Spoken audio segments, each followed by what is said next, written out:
20 décembre 2023, jour des scrutins électoraux en République démocratique du Congo. Les électeurs se rendent aux urnes pour se prononcer quant au destin de leur pays pour les 5 années à venir. Les images sont retransmises dans tous les médias tant nationaux qu'internationaux.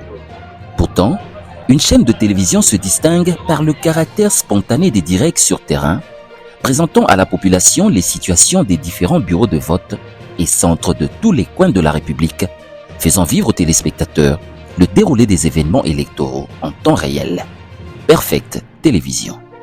Un grand merci pour la confiance au Pesakabiso na Perfect Télévision. Mais chose grave, tout le monde qui non, Katibiso signal. La diffusion se poursuivait les après-midi jusqu'à ce que le signal s'interrompit. Alors, Tobengi Bandeko, il y a Boussat, Bisibiso qui bazui, Mibeko, Tomitindo, et Uti Likolo, et pas Yandeko, il y a Sesak à l'obike Bakata, signal, il y a Perfect Télévision. Pourquoi une interruption brutale et irrégulière du signal de Perfect TV, ne respectant pas la procédure, et surtout en plein jour de vote? La raison de ce comportement se résume en 2 mots: Peter Tiani. Et ce soir, nous sommes à Kinshasa, en République démocratique du Congo, dans les locaux du Vrai Journal, quotidien indépendant. L'actualité de la semaine passée et à venir, vue par Peter Tiani, directeur de la rédaction. Ce soir, le regard de Peter Tiani, directeur général du Vrai Journal. C'est la rubrique Vue de Kinshasa en RDC.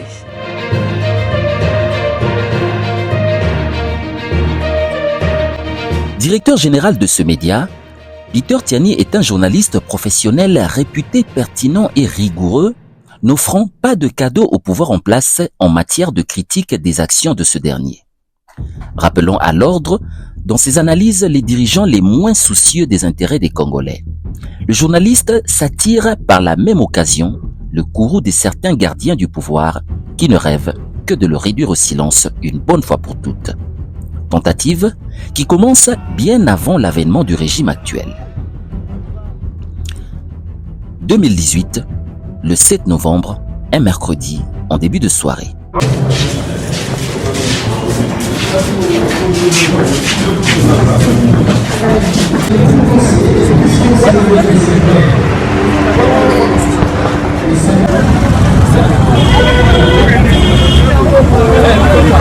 Ce n'est pas de cette manière qu'on pouvait arrêter un journaliste. J'ai dit ça, c'est en connaissance de cause. Peter Tiani, c'est un responsable, il est PDG de son magazine. Le patron du Vrai Journal s'est fait interpeller suite à une information qu'il aurait relayée sur des grosses sommes d'argent volées dans le domicile du Premier ministre de l'époque, Bruno Tshibala. Ce qui a fait réagir brutalement ce dernier qui, au lieu de s'en prendre au premier diffuseur, s'en est pris à Peter Tiani, que la population avait surnommé le défenseur du peuple. Tshibala qui a subi des injustices, derrière qui avait été le journaliste, qui l'ont défendu, qui se sont battus pour lui. Et il poursuit Peter Tiani qui n'a fait que relayer une information publiée par Scoop RDC. Je suis un militant de la liberté de la presse. C'est très important. On ne peut plus voir dans ce pays, quand bien même ils auraient fauté, des hommes ou des femmes de la presse emprisonnés. Et c'est peut-être ici l'occasion de lancer un vibrant appel à la libération d'un de vos confrères qui est injustement retenu en prison, Peter Tiani, pour qu'il soit libéré. Ça, c'est des choses qui n'arriveront pas sous notre égide. On n'arrêtera pas. Reporters sans frontières demande la libération immédiate du journaliste Peter Tiani. Les accusations dont il fait l'objet peuvent être examinées sur le fond sans attendre et ne justifient en aucun cas son maintien en détention provisoire, dénonce Arnaud Froger, responsable du bureau Afrique de Reporters sans frontières. 29 janvier 2020. Les journalistes Peter Tiani et Pero Louara sont arrêtés, accusés de désobéissance civile et imputation dommageable sur l'émission Bossolona Politique et Web Presse, 2 émissions de la chaîne Congo Web à l'époque. Perolouara est accusé d'avoir outragé le ministre de l'Intérieur lors d'une émission animée par Peter Tiani, qui est accusé d'avoir laissé faire. Après toute une journée de détention, ils seront libérés dans la soirée. Et même pour ses déplacements à l'intérieur ou à l'extérieur du pays, il a fait l'objet de discrimination par les services de sécurité. 6 fois bloqué à l'aéroport de Njili par les agents de la DGM, la Direction Générale des Migrations, et ce, sans raison valable, ou plutôt devrions-nous dire, sans raison. Maman Bonnet, mais il y a un problème ici qui se pose. Les amis risquent d'alerter pour rien. Dites-moi au moins qu'est-ce qui se passe que je sache. Mais qu'est-ce qui se passe finalement? Dites-moi qu'est-ce qui se passe. Dites-moi qu'est-ce qui se passe. Comment vous allez me laisser comme ça 30 minutes? J'ai pas droit à l'information. Qu'est-ce qui se passe? Le journaliste sera surpris d'apprendre qu'il est désormais fiché à la Direction Générale de Migration. Toutes ces sorties doivent recueillir l'autorisation préalable de la hiérarchie. Très étonnant. Suspendu 2 fois par le Conseil supérieur de l'audiovisuel et de la communication, le CESAC, en janvier 2023 pour 1 mois et en juillet de la même année pour 1 mois encore dans l'affaire qu'il a opposée à l'ancien ministre de la Communication et Médias, Lambert Mende. Et même pour des faits qui se sont produits à l'étranger, précisément à Paris, notamment l'agression de Christian Bossembe, président du CESAC, le parfait bouc émissaire Peter Tiani, qu'on accuse à tort de payer les agresseurs. D'après les sources de nos enquêtes à Paris, il semble que l'argent pour Nababado Oyo est transité par M. Peter Tiani. Comme s'il était gourou d'une organisation criminelle aux méthodes de la mafia japonaise. Ma solidarité à mon frère et à mon ami Peter Tiani, qui est aujourd'hui, qui fait objet d'un harcèlement outrancier de la part de ce régime. Je me demande vraiment qu'est-ce que ce garçon a fait pour mériter tout ce qui est en train de lui arriver en ce moment ici.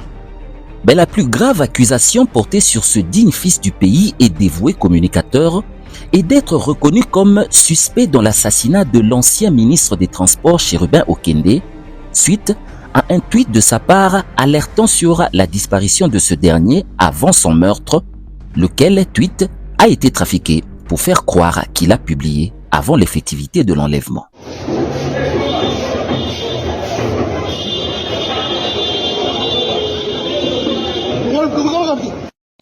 Le plus choquant dans cette affaire est le déploiement impressionnant des militaires armés jusqu'aux dents pour interpeller un seul individu, journaliste de surcroît, dans les locaux de sa chaîne Perfect Télévision, en présence de ses collaborateurs.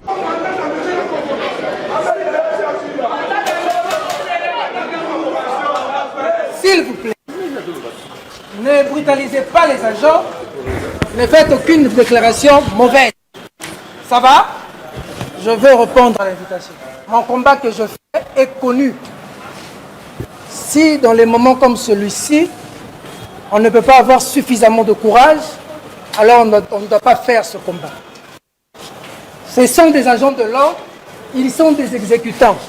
Interpellation qui a secoué l'univers médiatique congolais, poussant de nombreuses organisations, journalistes et même certains politiques à exiger sa libération. Échappé à plusieurs reprises à des tentatives d'enlèvement par les services de renseignement, menacé par les militants d'un camp politique estimant qu'il était sévère dans ses analyses concernant leur leader.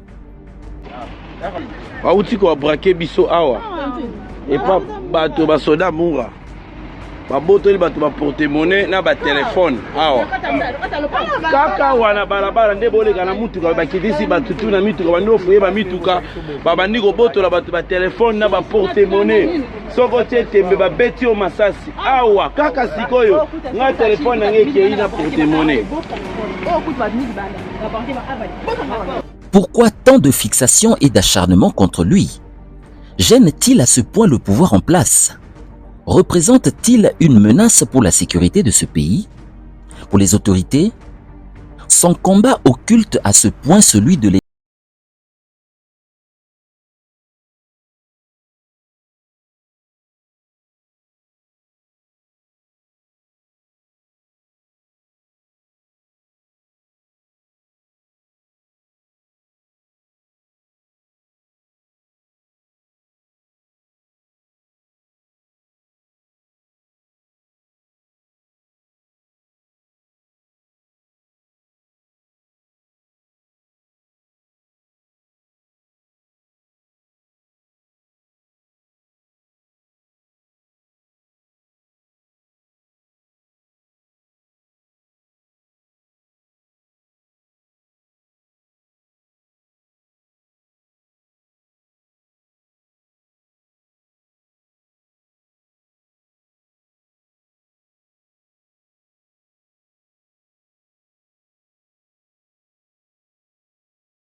L'homme ne désarme pas face à ces tempêtes parfois sans visage qui secouent de façon répétitive son travail et où il doit se battre contre le pire. Sans craquer, sans rémission, Peter Tiani a affronté de vraies missions. Le chemin n'a pas été facile pour lui dans ce pays où l'ascenseur social est bloqué, où dénoncer le mal l'a mis dans un labyrinthe avec des pièges à chaque virage. Tel un combattant de la liberté, il a toujours su les esquiver et dévier les mirages.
Napesi merci mingi na papa ndenge ayekotala biso vraimen ekokonsole biso ndenge namoni bino boye nakanisi mwana na nga mbala moko tala moto ayei kofilme bilili mokolo yango nasepeli komona bino eza bolingo alakisi mpona biso banzambe abatela ye.